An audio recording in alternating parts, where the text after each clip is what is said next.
জয় গুরু। পরম দয়াল আমার তোমার চরণে জানাই ভূমিষ্ঠ প্রণাম। আর আপনাদের প্রতি প্রত্যেককে জানাই আনন্দিত জয় গুরু। আজকে আমি আলোচনা করব কিভাবে নাম করব আমরা। এইভাবে কোনোদিন কি আমরা নাম করে দেখেছি? অসাধ্যকে সাধন করতে পারবো আমরা যদি এইভাবে নাম করতে পারি। আপনার মধ্যে অন্য কেউ কাজ করতে থাকবে, মনে হবে অন্য কেউ এসে নাম করছে। না করলেও আমরা যদি নাম নাও করি তাও যেন নাম চলতেই থাকবে। ভেতর থেকে অন্য কেউ এসে আমার নামটা করে দেবে, কিন্তু কিভাবে, কেমন করে নাম করলে এমনটা হবে, আজকে সেই নিয়ে আলোচনা করব। আর এতদিন বর্তমান আচার্যদেবের কথা বলেছি, ঠাকুরের কথা বলেছি। আজকে বলবো পরম পূজ্যপাদ শ্রী শ্রী বরদা কেমন করে নাম করতেন, কেমন করে বরদা নাম করতেন, যে নামের ভিতর দিয়ে অন্য কেউ এসে নাম করত। এমনকি আজকে আমরা বরদাকে অনুসরণ করব। বরদা কিভাবে নাম করতেন, কখন কখন নাম করতেন। চলুন শুরু করছি। পাঠটার নাম হলো আমার জীবনে শ্রী শ্রী পিতৃদেবের প্রেম সান্নিধ্য। লিখেছেন অমিতাভ ঘোষ। শ্রী শ্রী পিতৃদেব ছিলেন করুণা ঘন বিশ্বপিতা, পরম প্রেমময়, পরম দয়াল শ্রী শ্রী ঠাকুরের সন্তান। পরম প্রেমময়ের মূর্ত প্রতীক।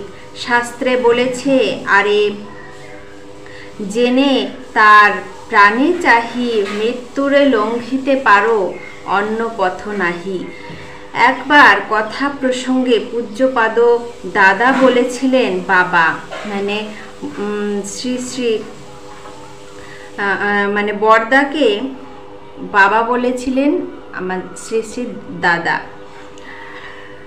পরম প্রেমময় দয়াল ভালোবেসে নিজেও পরম প্রেমময় হয়ে গেছে। আর একবার বলেছিলেন, বাবা যদি নিঃশব্দে গোপনে কোনো গভীর জঙ্গলে গিয়ে লুকিয়ে থাকেন তাহলে দেখা যাবে সেই জায়গাটি ক্রমে ক্রমে একটা শহরে পরিণত হয়ে গেছে। তাকে না ভালোবেসে মানুষের কোনো উপায় ছিল না। সে এমনই ছিল যে তাকে না ভালোবাসতে মানুষের কোনো উপায় ছিল না। সে যেখানে যাবে সেখানে একটি শহর তৈরি হয়ে যাবে। তার দর্শনে নামে রুচি আসতো, এমনই নাম করত। কোনোদিনই ভালো লাগতো না। অন্যের কথা বলছি না, এ আমার নিজস্ব অনুভূতি। তাই বাবা যেদিন আমায় জিজ্ঞাসা করলেন, তুই নাম করিস? আজ্ঞে না। আমার সরল স্বীকারোক্তি। করিস না কেন? পারি না, ভীষণ অস্বস্তি হয়। এই অস্বস্তিগুলো আমাদেরও সকলেরই হয়। আমরা নাম করতে বসলেই অস্বস্তি হয়, নানান চিন্তা মাথায় ঘোরে, কেমন যেন লাগে। আমাদের অনেকেরই এমনটা কিন্তু হয়। মনে হয় কেউ যেন আমার সারা শরীরে আলপিন ফুটিয়ে দিচ্ছে। ছটফট করতে করতে ওই সব একেবারেই ছেড়ে দিয়েছি। তাই নাম করা একেবারে ছেড়ে দিয়েছিল, যে কেউ যেন মনে হয় শরীরের মধ্যে আলপিন ফুটিয়ে দিচ্ছে। নাম করতে বসিস, একেবারে মিথ্যা কথা বলবো না। মাঝে মাঝে বসি, চোখ বুঝলেই কামনা বাসনা নানা রকম মিথ্যে অবান্তর সব প্রশ্ন আমার মধ্যে ভিড় করে আসে। ভেতরে ওসব জ্বালার সৃষ্টি হয়। বাইরে লোক দেখে ভাবে আমি খুব ভক্ত। আসলে আমার ভেতরে ঘুম ঘুম ভাব থাকে। আমি নামে বসে তন্দ্রাচ্ছন্ন হয়ে পড়ি। এগুলো সকলের মধ্যেই হয়। যখন নামে বসা হয় ঘুম ঘুম ভাব আসে, তন্দ্রাচ্ছন্ন ভাব আসে, হাই তোলা, এসব হতেই থাকে। তাই নামটা নিরিবিলি কোনো স্থানে কিন্তু বসতে হয় নাম করতে। সেটা ঠাকুর ঘর হলে ভালো হয়। সেটা একটি অন্যরকম জায়গা যেখানে শান্তি নিরিবিলি থাকে। আর দেখবেন একটা মশা মাছি যদি কানের কাছে ভুনভুন করে তাহলেও কিন্তু নামে মন বসে না। বাবা বললেন, জানিস আমারও অনেক সময় নাম করতে ইচ্ছা করে না, কিন্তু ঠিক সময়ে আমাকে কে যেন উঠিয়ে দেয়। এই অভ্যাস করে নিতে হয়। চলাফেরায় জপ করিস? আজ্ঞে না। কেন করিস না? বড়দা বলছেন, ঠাকুর যে বলেছেন উষা নেশায় মন্ত্র সাধন, চলাফেরায় জপ, যথাসময় ইষ্ট নির্দেশ মূর্ত করাই তপ। তাহলে কেন করিস না? শোন, চলাফেরায় জপ করার চেষ্টা করবি। ধর তুই জপ করছিস, প্রসেসটা শুনুন ভালো করে। ধর তুই জপ করছিস, এমন সময়ে একজন চেনা লোকের সঙ্গে তোর দেখা হয়ে গেল। হতেই পারে নাম করতে করতে, ধরুন জপ করতে করতে যাচ্ছি, কারোর সঙ্গে রাস্তায় দেখা হয়ে গেল, তখন আমরা কি করব? জপের কথা ভুলে গেলি, ঠিক আছে, হয়তো বেশ কিছুক্ষণ পরে মনে হলো, আরে আমি জপ করছি না, আবার শুরু করবি। পরে হয়তো বাথরুমে গেলি, জপ ভুলে গেলি, আবার এক সময় জপের কথা মনে পড়লো, আবার শুরু করলি।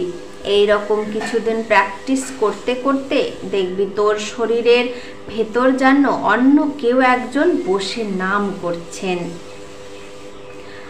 এইরকম যদি আমরা অভ্যাস করতে থাকি তাহলে এক সময় আমাদের মনে হবে কেউ যেন আমাদের মধ্যে বসে নাম করছে। আমরা তখন যদি নাম নাও করতে চাই, কে যেন এসে বলবে নাম কর, আর নামটা আপনার থেকেই তখন হতে থাকবে। তখন উঠতে, বসতে, চলতে, ফিরতে, খেতে, ঘুমোতে ক্রমাগতই নাম চলতেই থাকবে।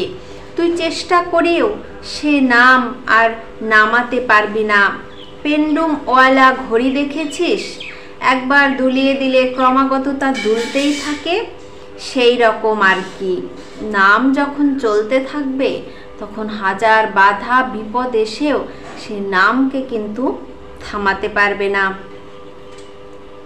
সেই রকম নামের বিশাল শক্তি, সেই শক্তির বলে অসাধ্য সাধন করা যায়। এটা যে শুধু আমাদের পরম পূজ্যপাদ বরদা বলেছেন এমনটা নয়, পরম পূজনীয়া শ্রী শ্রী বড়মাও বলে গেছেন যে নামে নাকি অসাধ্য সাধন হয়। পৃথিবীতে যা অসম্ভব, যেটা নাকি নামে সম্ভব হয়। আমি মুগ্ধ বিস্ময়ে তার দিকে চেয়ে থাকি। বললেন, প্রতিদিন নামে বসতে হয় নিয়ম করে। মানুষ 1 ঘন্টা বসে নাম করলে 59 মিনিট, 60 মিনিটে 1 ঘন্টা হয়। আর মানুষ 59 মিনিটই অন্য জিনিসে ধ্যান করে, মাত্র 1 মিনিটই নাম করে। এটাই বাস্তবতা। কিন্তু নিয়ম নিষ্ঠার ফলে ধ্যান গভীরতম হয়, তখন নামে রুচি আসে, আর রুচি এলে তখন তা আর কেউ ছাড়তেই চায় না। তখন জ্যোতি দর্শন, শব্দপ্রবণ ইত্যাদি হয়। একদিন ভাত খেতে বসেছি, হঠাৎ লক্ষ্য করি ভাতটা গোলাপি হয়ে গেছে। এটা আমি প্রথম শুনলাম, আমিও জানতাম না সত্যি এমনটা হতে পারে। ভাতটা গোলাপি আলোয় ভরে গেল। আস্তে আস্তে থালাটা, ঘটিটা, বাটিটা সবটাই কিন্তু গোলাপি হয়ে গেল। এই নাম এই রকমই হয়, নামে আচ্ছন্ন হয়ে থাকলে এমনটাই হয়। পুরো ঘরটা স্নিগ্ধ গোলাপি আলোয় রাঙা হয়ে গেল। এরপর বললেন, একদিন নামে বসেছি কিন্তু ভীষণ অস্বস্তি হচ্ছে, কিছুতেই আর মন বসাতে পারছি না। সামনের বারান্দার দিকে দরজাটা খুললাম, দেখি ওখানে যে চেয়ারটা রাখা থাকে সেটা ঠিক জায়গায় নেই।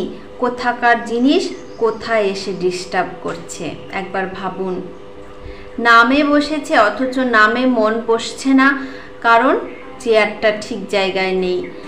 তো আমাদেরও যদি এমনটা হয় যে নামে বসে নামে মন বসছে না, তখন আমরা কি করতে পারি? আশেপাশে দেখতে পারি কোথাও কিছু গন্ডগোল আছে নাকি, কোথাওকার জিনিস কোথাও আছে কি না, তো সেটা যদি হয় তাহলে সেটা আগে ঠিক করে এসে আবার নামে বসবো। অবশ্যই নামে মন বসবে।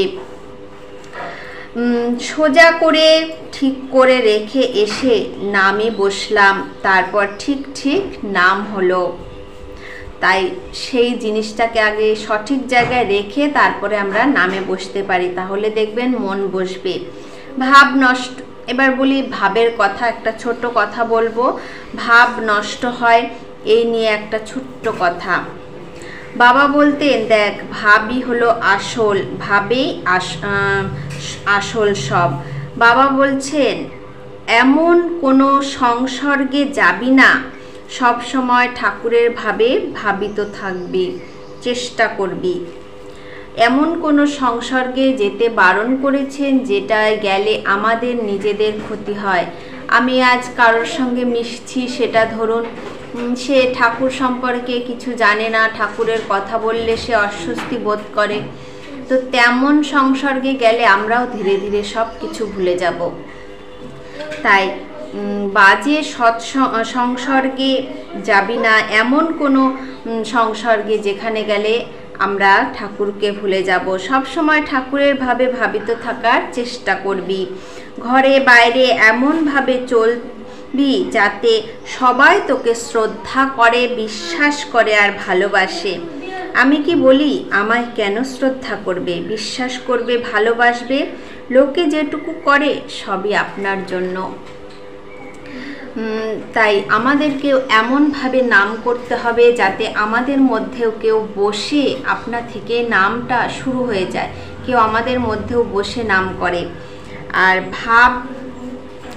ভাবের কথা বলছি, এমন কোনো সংসর্গে আমাদের মেশা চলবে না যেখানে মিশলে আমরা নিজেরা খারাপ হয়ে যাব, আমাদের ক্ষতি হবে, তেমন সংসর্গে মেশা চলবে না।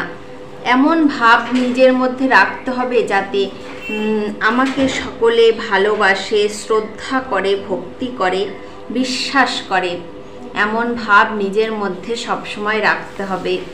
তাহলে বুঝতেই পারলেন কি কেমন করে আমাদের শ্রী শ্রী বরদা নাম করতেন, তেমন করে আমরা নাম করার চেষ্টা করব। ঠাকুরকে যখন ভালোবাসি তখন নিশ্চয়ই পারবো এটুকু। আপনারা সকলে ভালো থাকবেন, সুস্থ থাকবেন। আজকের প্রসঙ্গ এই পর্যন্তই, আবারও আসবো নতুন কোনো প্রসঙ্গ নিয়ে।